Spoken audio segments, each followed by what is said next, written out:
Hello, my name is Tara Springett. I'm a Kundalini therapist and a Buddhist teacher.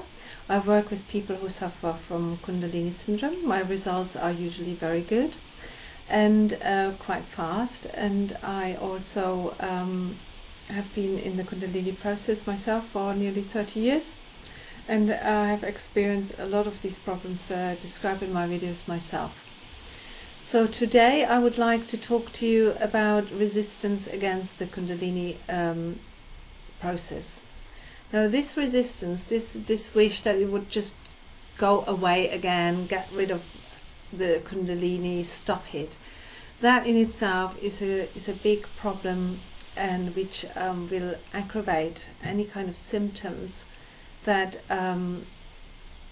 you might experience. So it is important to learn to be in peace with the Kundalini, to accept it, to understand what it is, and see it as a wonderful opportunity that it is. Kundalini, I always say Kundalini is like somebody is giving you a Ferrari, and at the beginning driving around with this Ferrari can be very frightening, and the gearbox is difficult to manage, and you need some good driving lessons. But once you had the driving lessons, having a Ferrari is a good thing. You know, you get around a lot faster than in your old Volkswagen Beetle. And so this anger about, or this resistance against the Kundalini process, I have seen particularly in those clients who have experienced that somebody's given them the Kundalini transmission against their will. So the Kundalini transmission is another word for that is Shaktipat. So that is the special touch that awakens the Kundalini.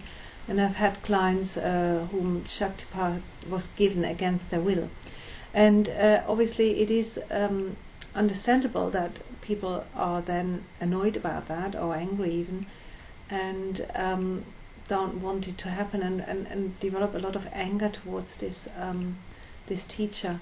But one thing is important to understand, and that is this Shaktipat could not have happened against your deeper will.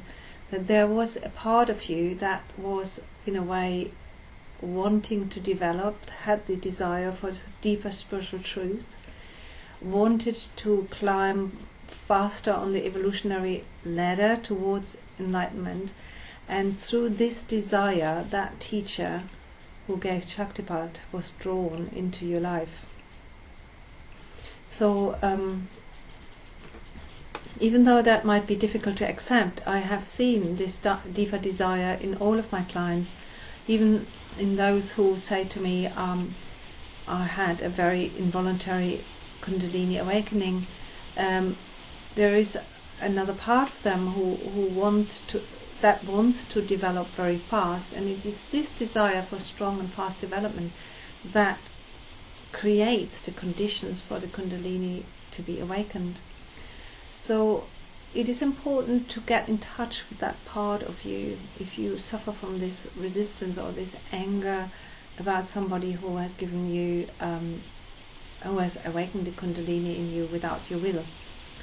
That you get in touch with that part of you that wants to develop, and in that way has drawn the Kundalini awakening into your life, and make peace with yourself that you've done that, and also forgive the teacher who has done that, because you know, a Kundalini awakening cannot be given as an aggressive act. It can only work if two people come together who want the same thing. And if you really allow that to sink in, you will find it easier to forgive this person, and also to forgive yourself, and see that the Kundalini is a wonderful opportunity for spiritual and personal growth that you can now use. And yes, it might have some challenges, but the end product will be accelerated wisdom and spiritual realization, and also increased ability to manifest your dreams. There's a lot of positive things in the Kundalini, and I suggest that you also watch some of my other videos in which I talk about the positive of the Kundalini. And here you can find also a link for my book, Reaching Enlightenment Through the Path of Kundalini, in which you can find a lot more information why the Kundalini really is something really positive and you should be glad about it. Okay, so if you like the information of this video, please leave a comment, share it with your friends, subscribe to my channel, the link is here, and yes, thank you for listening.